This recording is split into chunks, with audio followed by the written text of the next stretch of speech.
Hello, everyone, and good afternoon. Hopefully, you're doing well. Thank you for joining us for today's Speakers for Schools broadcast session. We're so happy that you have been able to tune in and join us. Today's session will last for roughly around about 45 minutes and will include a engaging presentation from our speaker before we later move on to a student Q&A.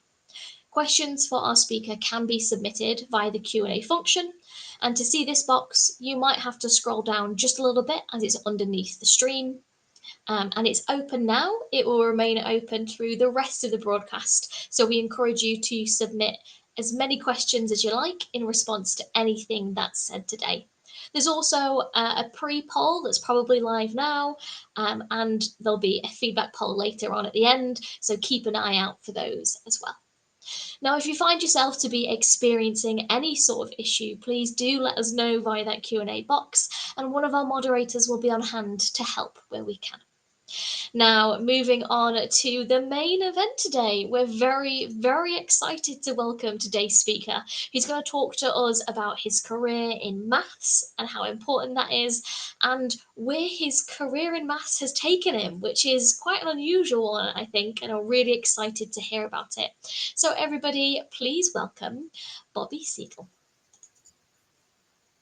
Hi, Charlie. How are you? I'm doing well. Thank you for joining us today. We're very excited to have you here. I'm also excited because I think during lockdown, I used to do lots of live lessons for my students and sort of for the public on YouTube. So 4 years ago, I was a dab hand, but now you're looking after all the technical side. So I'm glad that I'm in your technical hands. Glad to have you back in the world of the virtual. Really excited. I'm going to hand straight over for your presentation. Looking forward to it.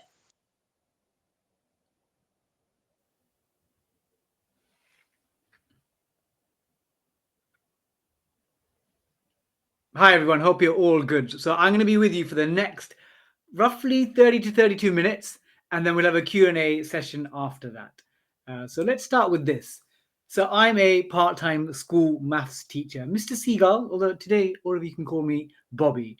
And this is a scenario that often happens to me. So on Friday afternoons, if I'm teaching in school that day, usually us teachers, when the bell rings at 3:05 or 3:30, depending on the school, the students, they will stream out. They'll rush out of the school. They're excited for the weekend.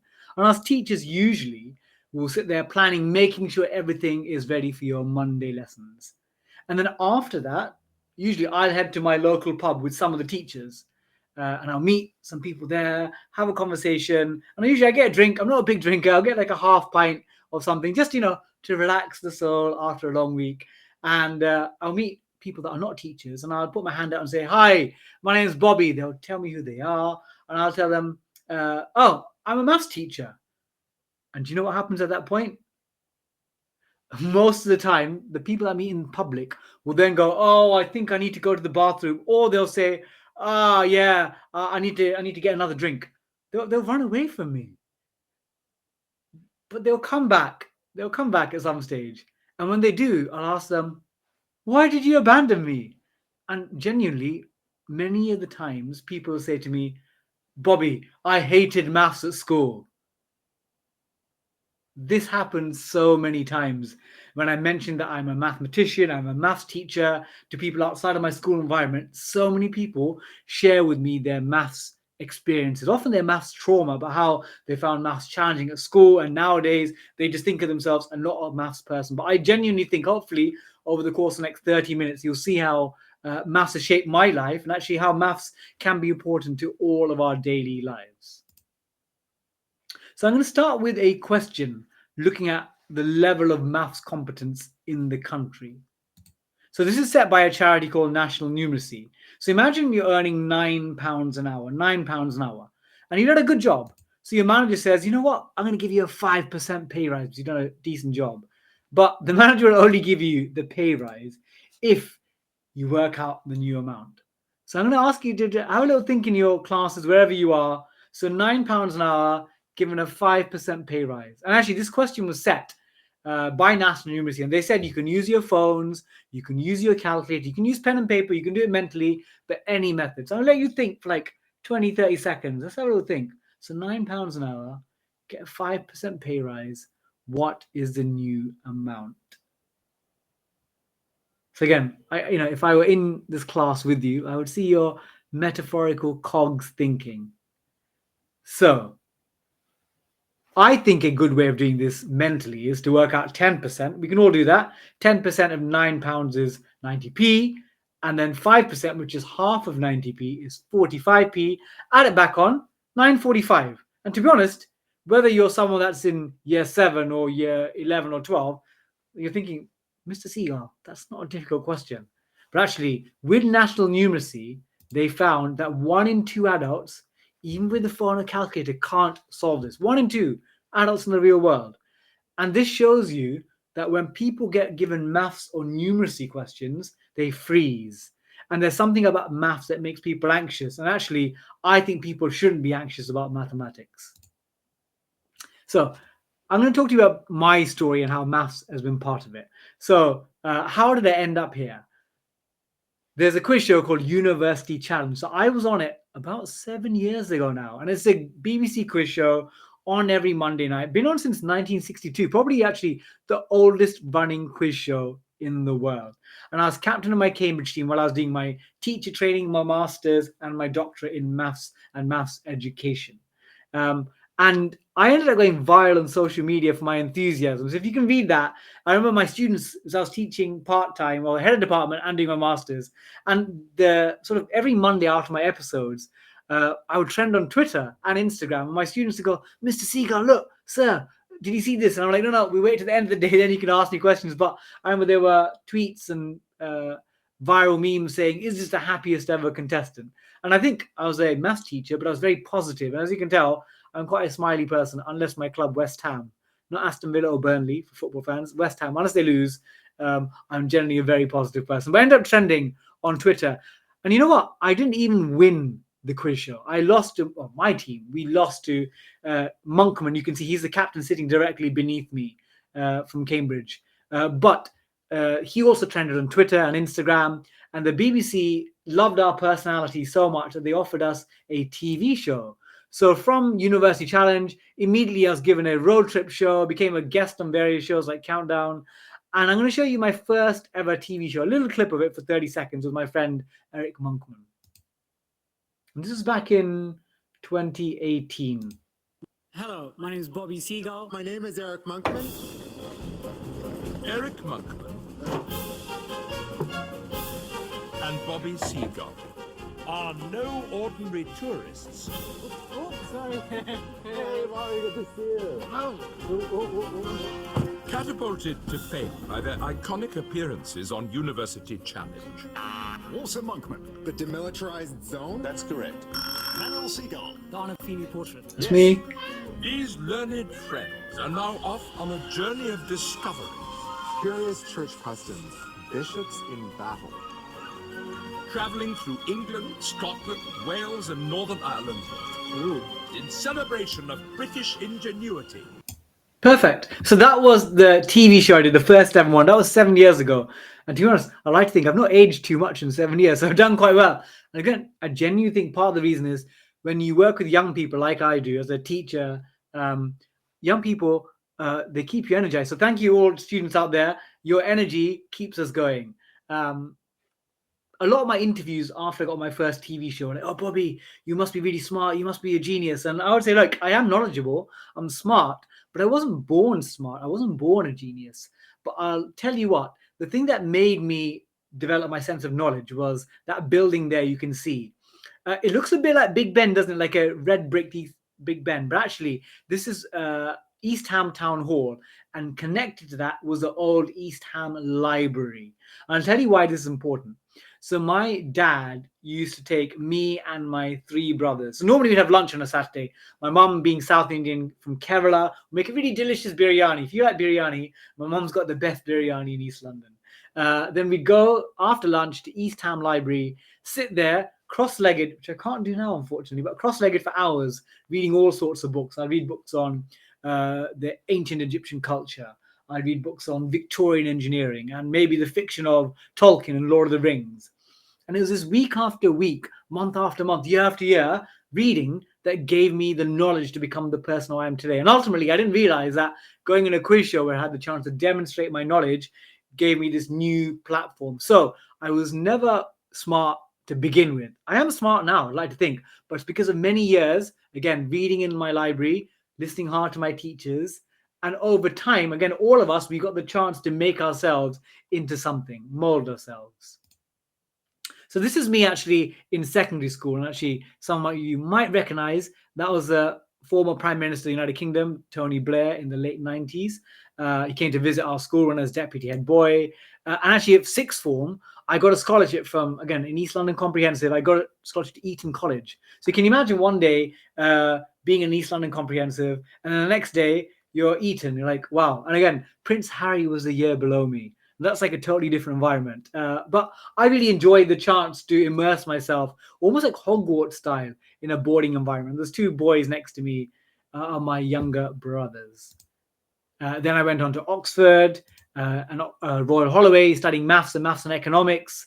And actually, being a quantitative person in the mid 2000s, my first career was in the city. So I worked in Wall Street, essentially. I was a financial markets trader. So, have you ever seen any films about banking and finance? So my job was, part of it was stocks and shares, something known as collateralized debt obligations, a bit complicated product, but I traded the financial markets, making money for my bank and my clients. And I really loved the job. But if anyone knows their financial history, if I mention the word Lehman Brothers, does that mean anything to you? Well, in 2008, Lehman Brothers collapsed. It wasn't my fault. I was a trader, but it wasn't my fault. And I actually temporarily moved to another company called Nomura, was a trader there, but moved to PwC, where I qualified as a chartered accountant. And again, my family are Indian. My parents moved from India to Britain in the late 70s.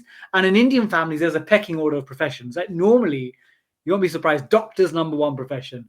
After that is probably, I would say, lawyer, then maybe engineer, but accountant, actually chartered accountant is quite high up, just missing out on bronze. So I became a chartered accountant. My dad is very proud. And when I was about 30, I actually took a sabbatical to teach graduates at PwC.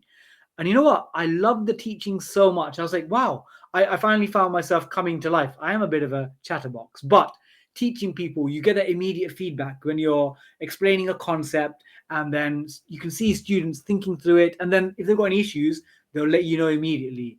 And also in my 20s, I'd run a social enterprise that I set up myself called Oxviz that supported sixth form students applying to university. We supported thousands of students, and we donated £1 million to educational causes from any excess profits. So I always knew education was something I wanted to do. So I took a big pay cut, went from six-figure salary to 20K initially as a teacher trainee, and became a teacher. And I became a maths teacher, obviously my university challenge journey, which I talked about. I became a head of department for a while in the secondary school, and also doing doctorate research in maths anxiety. And I would define maths anxiety to, we all know the word anxious. Sometimes if you've got an exam or you're delivering a presentation, you get a bit anxious. But maths anxiety is that negative emotional response we get when seeing maths. It can be in the real world, sometimes if a restaurant bill comes around to you, or to students when they get a maths question or an exam passed to them, and you get that sort of racing heart, a bit of sweaty palms. And what I would say with maths anxiety is that it can happen to all of us, even me. Sometimes I've been on TV game shows where they ask me a maths question and I get a bit nervous. But the key thing is you can always take your time, take a deep breath. You can even use pen and paper or slow things down. With maths, I think when you're put on the spot, even the people that are very competent and competent mathematicians can feel nervous. But I would say people, it's okay. It's part of being human, but it's trying to overcome that. So my research has been looking into maths anxiety and how we can overcome that. So since I had this, sort of segue into maths teaching, but also being a TV presenter, I use my platform on sort of the national media to make people think actually maths and numbers can be for them. So again, still a teacher part-time. I do a lot of puzzles on television like the BBC. I have a podcast about why maths can be quite cool. I write for newspapers, the Financial Times and the I newspaper about personal finance. I published a few books, the Monkman and Seagull quiz book, my friend, The Life-Changing Magic of Numbers. I'm currently writing a graphic novel based on money right now. So we'll see if that comes out at some stage. I write money books for children. I'm actually also a West Ham ambassador, an education ambassador. So West Ham, if any football fans, they won a European trophy a couple of years ago. And I got to celebrate with the players because I do a lot of work with the club in terms of outreach, going to local schools with players and doing like maths game shows. Um, I'm actually a very good friend of some of the dancers from Strictly Come Dancing. They can see Katia Jones, actually one of my best friends. And we became friends because in lockdown, I started doing online lessons with Oti Mabuse. And then Katia Jones, a Strictly dancer, started taking part in my lessons. I was like, wow, that's cool. And then she connected and we started doing online lockdown Instagram lives where I would teach Katia a mathematical concept and then she would teach me a mathematical dance, which I wasn't so good at. But I ended up going to visit Strictly, their live shows, and even being on the Strictly panel where I wore a math shirt that says square root of -1, heart maths. And anyone's doing A-level maths, square root of -1 is I. So I said, I love maths. And I was wearing that on a Strictly Come Dancing show, which is pretty cool. I take part in political panel shows. Again, not that I got a political view, but I try to be quite objective, look at the data. What do the stats tell us? And I've even been on things like Celebrity Hunted. And I came first last year. And my friend that I did it with is a young lady called Saffron Barker, was the youngest ever person on Strictly and is a YouTube influencer. And I came first on that. I did a lot of campaigning for libraries because, again, I think the libraries people, they heard about my story about how libraries made me knowledgeable. So I've done that with the likes of Stephen Fry, famous presenter, Mary Beard, a brilliant classicist talking about the ancient Greeks. And even, this is the thing that was the most strange. So I took part in a dating show and you're thinking, why is a teacher taking part in a dating show? So this is a respectable one. It's called Indian Matchmaking on Netflix. If anyone out there wants to see a maths lesson being taught on a Netflix dating show. So I was on season 3, episode 1 and 2. And my head teacher gave me permission because he thought, actually, Mr. Seagull, he's a respectable maths teacher and he won't bring the school into disrepute. I definitely didn't do that. My dating skills were questionable, a bit nerdy, a couple of bits of number facts, which didn't impress people on my dates, but it gave me the chance to almost go global as a maths teacher. But again, all these things here, they're really fun, like doing whether it's Hunted or being a West Ham ambassador or being on the Strictly Come Dancing panel show. But you can always get a sense of enthusiasm for my maths. And I think in the real world, if people see that you got a passion for something, it could be video games, it could be science, it could be content creation, it could be writing. But if you've got a passion for something, that comes through and then people really buy into you and are willing to support you. So that's one of my things that I've learned. So how did I get into maths? I had some good teachers. I actually had one teacher called Mr. Christie at secondary school who was brilliant, really sort of supported me to GCSE. I also had a teacher in year 7 and 8, my form teacher, called Mr. Workmaster. What a name, Mr. Workmaster. But actually, my maths inspiration starts earlier on. And we go back to my primary school days. So I'm from East Ham. I'm a West Ham fan. So stickers, I don't know. I think everything's much more digital now. Oh God, who's this? That's Trent Alexander. Looks like sorry, Liverpool fans. Looks like he's going to Hala Madrid. I'm sorry about that. But I was massively into stickers and actually sticker books. There's me, young Bobby, 8 or 9. I definitely have aged since then. I've got a red tie still. And sticker books were treasure troves of information. It had the names, the ages, the heights, goals scored, left foot, right foot, penalties, substitute appearances, loads of information about players. I remember in the 90s, bear in mind, Excel was quite early. I took all the data from all the players and input it into an early version of Excel. Proper nerd I was. And I remember one of my friends said to me, Bobby, Southampton's Matthew Le Tissier is better than Arsenal's Ian Wright. And I was like, why? He's like, oh, he's got better techers. But, I was like, you can't just accept techers. Technique, that means techers. So I looked up my spreadsheet and I found actually Ian Wright had a greater goals per game ratio over the past 2 seasons. He excluded penalties. And I went back and told my friend, and my friend's like, oh, Bobby, you've got a good point. And I'll tell you what, students listening, it didn't make me more popular. Definitely not. But it showed me and my friends the power of maths and stats. It can really cut through. And ever since then, I've always loved mathematics and stats and how powerful we can use it as a tool to tell a story. So since then, again, 2017-18, when the new GCSE started, the BBC asked me to teach some of their presenters. And I'll show you a little clip here. Up in the morning and out to school. We're going back to school. Good morning. My name is Mr. Seagull, and I'm going to be your maths teacher. So in 4 months' time, you're going to be sitting the maths GCSE for real. Expand and simplify. M plus 7, M plus 3. What does expand and simplify mean? What did I get at school for maths? O level D. I always loved maths, but haven't seen a maths paper for years. I wonder if I'm just beyond that point in my life and it's a bit too late. We can do this, Tim. We can do this. Yes, we can.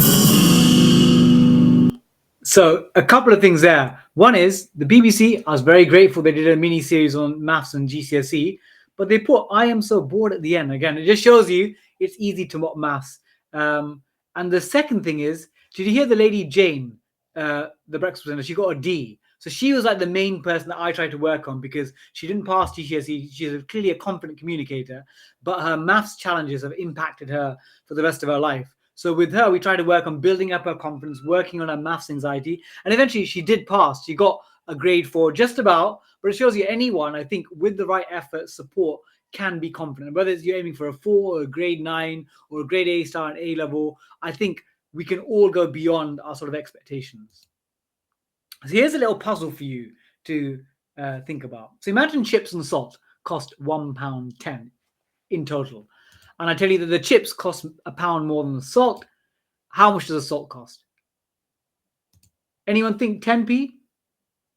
So the first time I saw this problem, my brother asked this to me, I thought 10p. But I went back through the problem. He said, "Are you sure, Bob?" I'm like, "Yeah, 10p.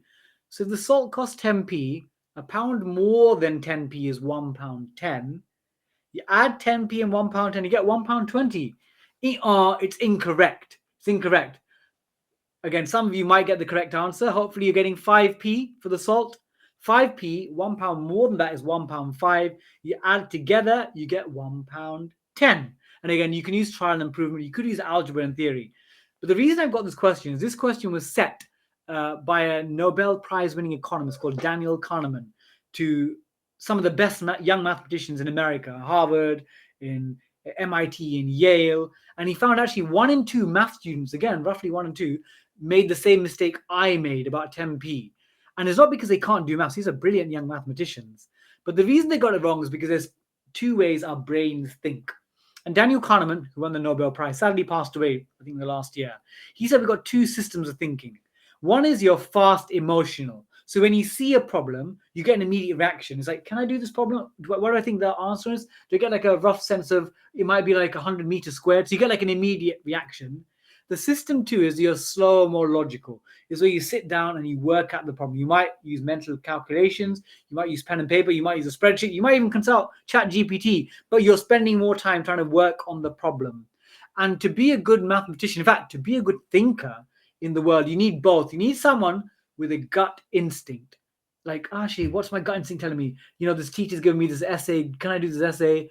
Do I have any ideas? And then secondly, you need someone that can spend their time working through the problem. So combine your system 1, system 2, you get the makings of a good learner. And I always talk about learning in terms of mindset, because sometimes some of my students, they think they can't do something, but I think they've got a fixed mindset. And if I look at a couple of these quotes, it says, "Failure is the limit of my abilities." It says, "When I'm frustrated, I give up. My potential is predetermined." So when people make mistakes, it can be easy for them to think, "Oh, you know, that's the limit of my capability." And that's a fixed mindset. But if you have a growth mindset, then you actually think, actually, if I make mistakes, failure is an opportunity to grow. I like to try new things. Feedback is constructive. So actually, when you make mistakes, if you've got this growth mindset where you think actually it's part of the learning process, and as long as you don't get beaten down, because again, if I make mistakes, and I made mistakes on television, obviously I don't feel great. In my school days, if I didn't get great marks, I wouldn't feel happy about it. Like, oh yes, I didn't do well on a test. But if you can change your mindset to think, actually, I'm going to use this opportunity to learn, that actually will help you to progress much quicker than you ever thought was possible. So I was on a BBC documentary, actually during the pandemic, called The Great British Intelligence Test. And it was hosted by Professor Hannah Fry. And Hannah Fry is probably one of the best science and maths communicators, not just in Britain, but in the world. So if you're looking for an Instagram communicator to follow, obviously, I'm there on your Instagram, your TikTok, your Twitter, X, YouTube, whatever. But Hannah Fry, she is like the Real Madrid, the Brazil, whatever, the top level, the Taylor Swift of math science communicators. Check her out, Professor Hannah Fry. So they wanted to understand what makes someone intelligent. And they thought, oh, let's go and meet someone who's publicly known as being really knowledgeable and smart. So they scanned my brain and they thought, surely we can find something there genetic, something about the way his brain is structured. And do you know what? They found this. It said, do smart people really have bigger brains? Scans reveal former University Challenge star Bobby Seagull's brain is smaller than average. And they said, but yeah, grey matter may be a little bit better than average. So this is my actual brain that they scanned. Have a look. Can you see? This is pretty neat. I used to take this into class and students would hold it when they would discuss things. So the next person to speak would hold it, like Lord of the Flies, a conch in that, if anyone's heard of that book. But some of my students started passing it around like a rugby ball. I'm like, no, it's too dangerous. It's precious. I've already got one of this. But when they scanned my brain, they found it was a perfectly healthy but normal brain. Nothing particularly special about it. But what I used the conversation to move on to was the reason I'm smart. I definitely am smart and I'm knowledgeable, but it's because I had a growth mindset. I went to my library. I read for many years. I listened to teachers and were inspired by them. So all these things have made me intelligent and knowledgeable and confident, but I wasn't born that way. And I think all of us watching, listening, we can all learn to be better in any skill. Again, I'm someone that at some stage, fingers crossed, I'd like to be maybe the first dancer or teacher to be on Strictly Come Dancing. Am I good at dancing? My God, my family that see me dance at family weddings, they say, Bobby is terrible. And I guess I'm not great. But I bet you, if I work hard over a period of time, I reckon I can be, I probably wouldn't win Strictly. Won't even get to like the quarters or semis. But I reckon I can be competent and confident. And I think all of us out there, in any field you want to be, we can be competent and confident, or definitely better than when we start off with. So, anyone watch the show? Do you want some of my students? They're quite keen on this. The Apprentice. So The Apprentice is a business-based show. It's on every single year. And normally most years, they've got me on the panel show to discuss some maths issues from the campus. So this was a couple of years ago. So they were creating bao buns, these East Asian buns. And they had to work out if they were having 45 grams in each bun and they had 400 of them, how much would they need to buy in terms of ingredients? So 45 grams times 400. And they were given this question as a team. And they had calculators and phones, but none of the candidates wanted to attempt it because they were like, oh my God, maths is not their thing. And you could see that they were petrified and they ended up making a mistake in terms of ordering too much or too little. So let me show you the method that I did on television on the You're Fired show. Let's have a watch this clip. Bobby, you're a maths genius, of course. I mean, that's sum 45 times 400. I bet you could do that, couldn't you? Yeah, do it now. What I'd say is, with maths questions, as a teacher, is don't try and be a superhero. But sometimes people feel as if, oh, I need to get the answer immediately. If I don't get it immediately, I'll keep my mouth shut. I always tell my students, take your time, take a deep breath, and just sort of split it up into like tiny chunks. So 45 was it times by 400, yeah? Yes, indeed. First thing is think, oh, so times it by 100. So 45, add a 0, 450, add another 0, 4,500. Okay, half of it done. Then now you've got to times it by 4. So you double it to 9,000, double it to 18,000. And with maths, never try to be a superhero. I think once on Pointless, I think I said 3 cubed is 9, which, as a maths teacher... How embarrassing. As a maths teacher. So I would say it's okay, we all make mistakes, but the key thing is just have a goal. Yeah. What is 3 cubed, though? 27. Okay. 3 times 3 times 3. So that was a maths mistake that I'd made on a TV show. I think I won Celebrity Pointless, but I think I said 3 cubed is 9 accidentally. So that's a mistake I shouldn't make. So I've got about 5 more minutes before I open up for Q&A, but I want to talk about mindsets. So again, when I talk through that problem that I did on The Apprentice, I always tell people you can take your time. Obviously in exams, I know my students, you're under time pressure, but in the real world, when you use your maths or your numeracy or your literacy, you can consult things like ChatGPT or Gemini. You can speak to friends. You can do rehearsals. You can do drafts. But the key thing is your mindset. So again, I'm a big sports fan. So this is England in 1990. We lost in the penalty shootout semi-final to West Germany. And this is England's men's team again in 1998. They lost in a penalty shootout to Argentina. And this is our ladies team in the 2015 and 19 semi-finals of the Euros. And they lost. And everyone's thinking, why are England losing all the time? Is there something wrong with being born and raised in England? Do you just lose football games? But we know that it's about mindset. So the England's men's team won their first ever penalty shootout in 2018 when Gareth Southgate became manager. And our women's team, more incredibly, won their first ever national championship, the Euros in 2022. And you know what? I don't think the players have got better, but I think it's a mindset that's changed. These people clearly have a positive growth mindset and it's impacted them. So in fact, I think that mindset is a really key bit in making you get over that final hurdle. And I had the chance to speak to Gareth Southgate, the former England manager, about this because I'd won a quiz show called Celebrity Mastermind, and my topic was England at the Men's World Cups. So I got to interview Gareth Southgate virtually, and have a listen to this. Ooh, can I ask first? Bobby's going to go first. Oh, Bobby. So actually, Gareth, in school when I teach, I used to wear a jacket and tie. But after I saw you inspiring the nation, actually in school, I normally wear a waistcoat and tie. I call myself Gareth Seagull.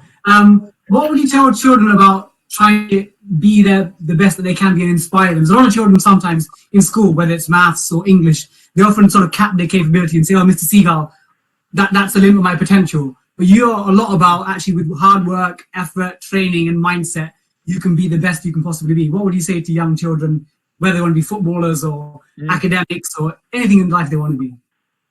Well, I think you've answered some of it in the question, really, Bobby, in that there's no limit to what's possible for people, and very often we put a limit on ourselves. So, and I guess if I think back to things like maths that I wasn't particularly great at, but you've got to just try and not focus on where you are compared to other people, but where you are and how you can improve yourself. So you're if you want, competing against yourself and just constantly trying to improve, because if you're trying to compare yourself with other kids who are really good at a subject, then that can be quite dispiriting, can't it? So I think probably making sure that you're the best version of yourself that can be would be my advice. Thank you, guys. That's brilliant. So, thank you, guys, Southgate. So I'm going to just finish by saying that's the key thing that I want you to take away from my talk, is that all you can ever be is the best version of yourself. You can never be your friend, your mom or dad, or someone in your class or your teacher. You can only be the best version of yourself. And occasionally, sometimes things don't quite go well. You might not pass an exam, you might trip up, you might make mistakes, but that's okay. Life is a journey. And again, I've seen this wonderful Instagram videos where they show people that are successful. It looks like that, but actually along the way, it's like lots of jumbles up. Sometimes they go backwards. So the key thing is I want you all to have a positive growth mindset and keep pushing yourself, because never let someone else set a limit for yourself. So thank you very much all for listening. We're going to open up for a Q&A now, and hopefully I'll get some interesting questions. I'm happy to answer anything for you.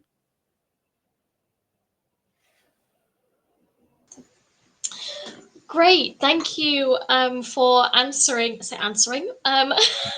for giving that presentation. I think you answered a lot of questions, some that we already had in during that, and it was really interesting to sort of hear about your journey, all the different things that you've done, and yeah, genuinely just get to experience of that. You have so much energy, so it's really fun listening to you. You definitely have a lot more energy than I do. So that was really great. And we have some questions that have been sent in, so please do keep sending those in if you have more. And we'll start with this one because it's quite a nice, easy one to start our Q&A, which is, what do you find is the biggest challenge about being a maths teacher on the day-to-day? So I'd say the biggest challenge is motivating students that think there's a particular topic that they definitely can't do. So again, some of my students might be positive overall, but they say, but sir, surds in GCSE I definitely can't do. Or when I talk younger students, they'll say fractions are impossible. And I think with that is giving students the space and time. Like, I'm very positive, but I can't constantly go, come on, you can do it, you can do it. Like, Joe Wicks, I can't be like shouting in their ear. I think it's giving people a bit of space and time. And I think give yourself the space and time as well, because sometimes you might get frustrated. Why am I not understanding this? Why am I not understanding trigonometry? Why can't I rearrange equations? Whatever it is. So I would say sometimes give it a bit of time yourself. So maybe like leave it a day, leave it a couple of days, come back to it later. Because sometimes you have to be, we can be really harsh on ourselves. Like when you beat yourself up if you make a mistake. So try not to be harsh on yourselves, I would say. Yeah, I like that. It can be very easy, right, to kind of give in to the sort of imposter syndrome that some people might call it, and just really sort of dig into yourself when all you can do is your best. Yes. Our next question that's come in then is, what is your second favourite subject? Assuming that your first is maths. Did you know what? This is actually a very good question, because do you know at school? So when I was at Eton, I actually did really well in maths. They had like 250 people in a year, and they'd put your rankings up. They'd put it up on the board. They wouldn't do that now. And in the maths, I'd normally come like seventh, eighth, pretty high, and then a lot of people in the top 20, 25 when I'm doing maths at uni. But in history, I came first. And do you know what? I was a better historian than I was at mathematics. It's because, one, I love the dates, but I love understanding why things happen, the movement of people across the world, and understanding the arc of human history. So you know what? I nearly ended up doing history at university. But I think it's because I'm from an Indian family, and my dad's like, now my dad's more liberal, but back then he's like, Bobby, what are you going to do with history? Be like a history teacher. So I'm like, oh, I'll do maths, I'll be a chartered accountant, I'll be a financier. So actually history, I still now, I read so many books on history and the world. So you know what? I could have been Mr. Seagull, the history teacher, rather than maths teacher. I was going to ask as a follow-up, do you ever kind of try and do some history now or things like that? But to be honest, all the time, in terms of in my lessons, I sometimes will do a lesson where we look at a period in history and then try and find the maths in that. Like, might look at the Crimean War set in Ukraine, like the 1850s, and I look at a pie chart of like, how much money did the British spend in military, and how which armies joined. So again, I was trying to find maths in history. I love that. Keeps it fun, right, as well, because everyone hates those mathematics scenario questions about train stations and things like that. So get some different ones in. All right, our next question is a little bit about the research that you mentioned that you're doing around maths anxiety. So someone's asked, why did you want to research maths anxiety, and what was one of your most interesting findings? Excellent question. So if anyone wants to see some of the outcomes of the research, actually, if you just look at, I think Pearson, they make Edexcel exams. So I chaired a few years ago a Pearson Maths Anxiety Conference. If anyone just looks up Pearson Maths Anxiety, you'll probably find like a really great resource that they produced, which I helped with. And the reason I was interested in maths anxiety was I'm looking at what's the obstacle to people being comfortable at maths. And again, that's my life mission. All the things I do, like the Celebrity Hunted and the dating shows, they're all fun, but my core mission is I want people to enjoy maths. And the main barrier is people's worry about mathematics, thinking they can't do it, thinking they're not smart enough. And so I really want to get to the bottom of that. And one of the things I learned is something known as the zone of proximal development, of how to grow in anything, not just in maths. And it's almost like there's green, amber, and red. If you're constantly in your green zone where everything's easy. So imagine you're doing like Pythagoras theorem and you're like, I can do it. And you're just doing Pythagoras, you're never going to expand, even though you feel good and comfortable. If you do things that are in your red zone, like A-level trigonometry, 3D trigonometry, and you don't get anything, you're in your red zone, you're panicking, and you're going to be like, I can't do this. And it's also a disaster. So you need to find things in between your green and amber zone, whatever it is. It's different for different people. And the amber zone is where it's not quite comfortable, because you don't know what you don't fully know what you're doing, but you're pushing your boundaries. And I would say that's the key thing I learned with maths anxiety. In fact, to be honest, like people that are going to the gym, people that are learning to dance, people learning to sing, you always try and push slightly out of your comfort zone. You don't go way out of your comfort zone, because then you'll be like, I can't do anything. So imagine like I try and solve like the most hard problem in maths in the world. I don't know. I probably won't even understand the question, but if I try and like find the building blocks of that, I think that's the key thing. So find your green zone and then stretch out into your amber zone, but don't necessarily do things that are totally impossible. Eventually you'll get there because your green zone will expand. So that's why I'm really passionate about maths anxiety. Yeah, and I think, as you mentioned, that's a good piece of advice for anything. We had a similar person in a sports talk a month or so ago say the same thing. You need to challenge yourself and push yourself to be uncomfortable in order to learn. And if you don't ever make yourself uncomfortable, then you'll never grow. Yeah. And that, I guess it's that similar sort of premise, right? Yes. To be uncomfortable to get there. All right, we've got loads of questions coming in now, which is really good. So our next one is, what's your favourite year group to teach? Oh, do you know what? So I'm someone that's taught for year ones and year 13. So I've got the whole spectrum. So I'm probably very unique, getting students to apply for university. And I'll tell you what, students that are in year 1 and year 2, I actually really struggle. Because I've taught some lessons recently, and you're trying to explain like 10 plus 10 is 20. So what's 20 plus 5? And they're like 15. Like, where did you get that from? So like, no, you're really young children. I need to work out how they think about numbers. But you know what? In secondary, it's a mixture between students in year 7 and 8 or those in sixth form. And I'll tell you why. Because I know that when students are in year 7, you've come from primary and you're really enthusiastic. They were like, oh, Mr. Seagull, they'll learn everything. They don't question. They don't say, oh, sir, what's the point of maths?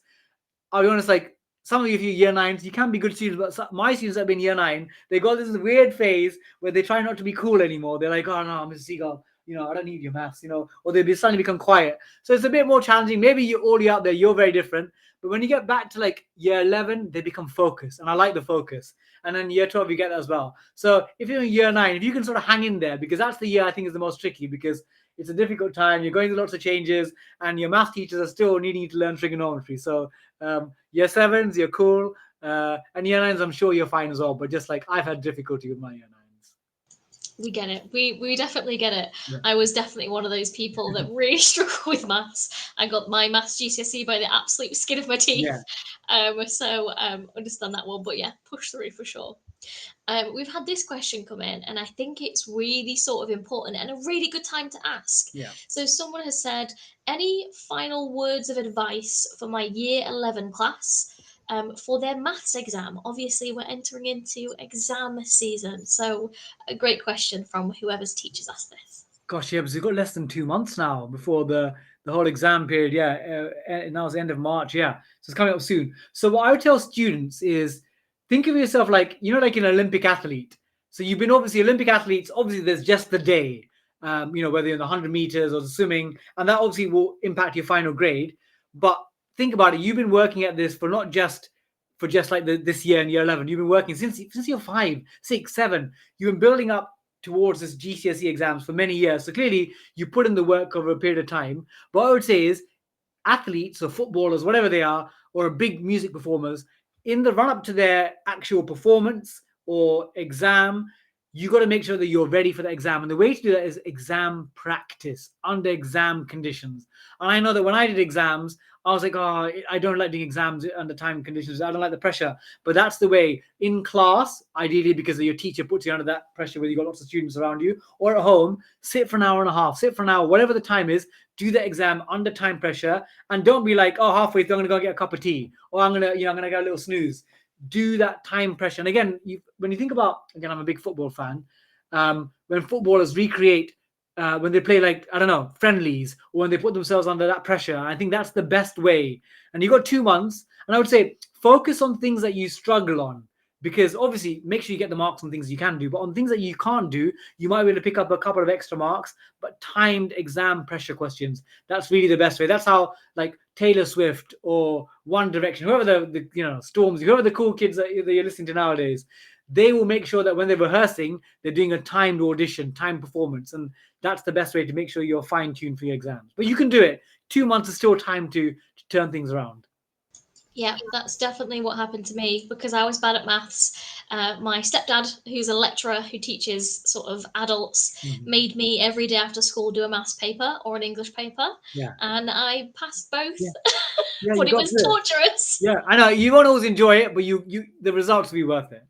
Yeah, the 2 months of your life is nothing really in the equation to get it when you can. So yeah, great advice there, Bobby. Definitely agree.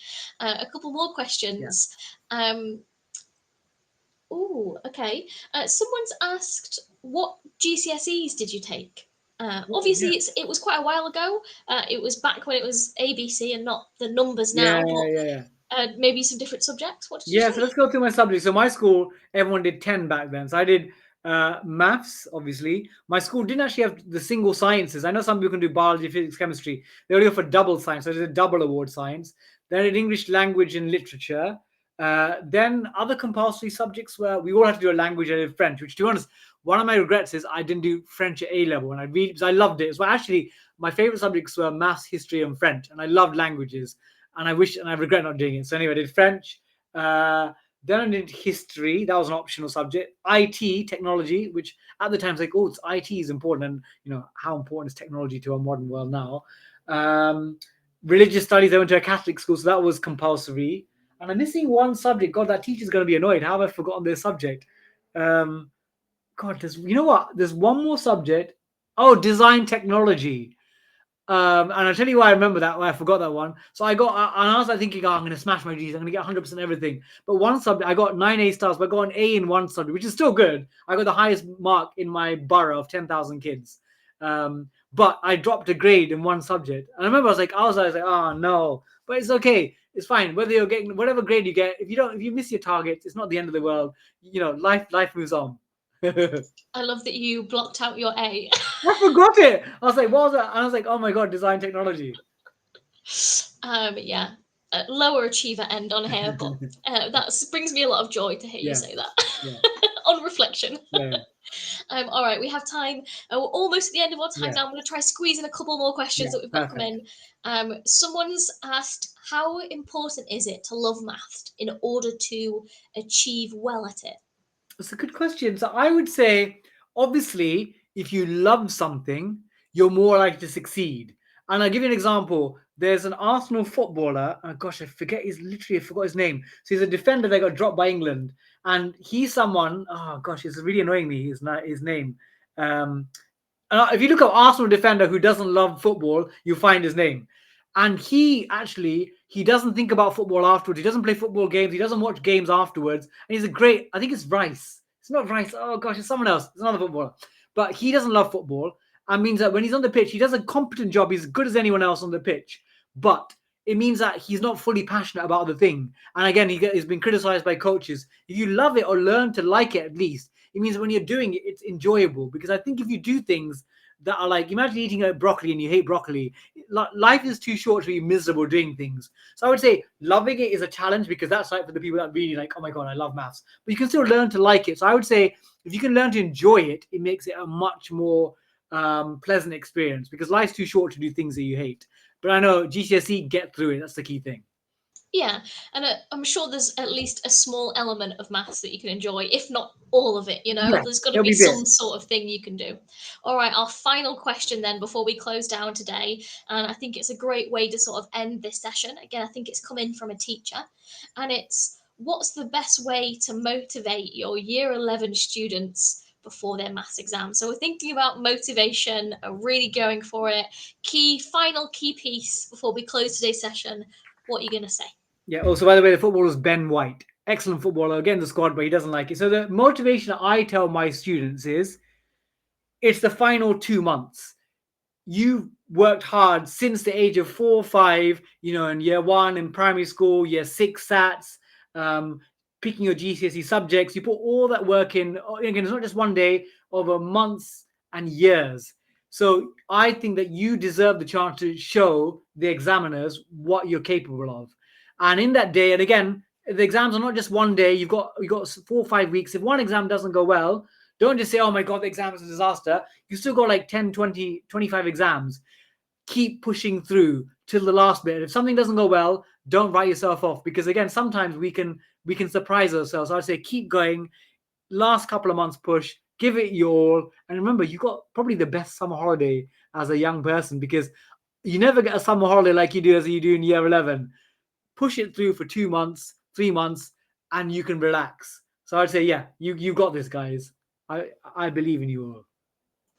Perfect. Well, Bobby, we're ending today's session. Thank you for joining us. Is there anything else you want to say as we say goodbye? Yeah. So I would say in life, you'll always have challenges and obstacles. But the key thing is always back yourself, because ultimately, if you don't back yourself, no one else will. If you're like, oh yeah, I'm terrible at maths, your teacher will go, yeah, of course you're terrible. But if you say, actually, I think I can do it, always back yourself. Great piece of advice there. Definitely a nice way to finish. Thank you for joining us. It's been wonderful having you. And yeah, I think we're all feeling a little bit hyped, whether that's about maths or just general, because your energy is infectious. I'm glad. Thank you. Thank you for coming. All right, everyone. Unfortunately, that's all we have time for today. Now, please do scroll down to that Q&A box, as a feedback link should be going live now. If it hasn't already gone live, we'd love to get some of your feedback. I know Bobby would be really excited to hear about what you thought of today's session and anything you'd like to say. Well, that will all be shared with him. So if you have a couple of minutes, do let us know. Don't worry if you can't do it now. A feedback link will also be emailed to you separately later, which you can fill in at a time convenient for you. That's it for now. Hopefully, we'll see you again in the future. You can always sign up for more broadcasts on our Speakers for Schools website. That's it for now. Hope you guys have a wonderful rest of your week.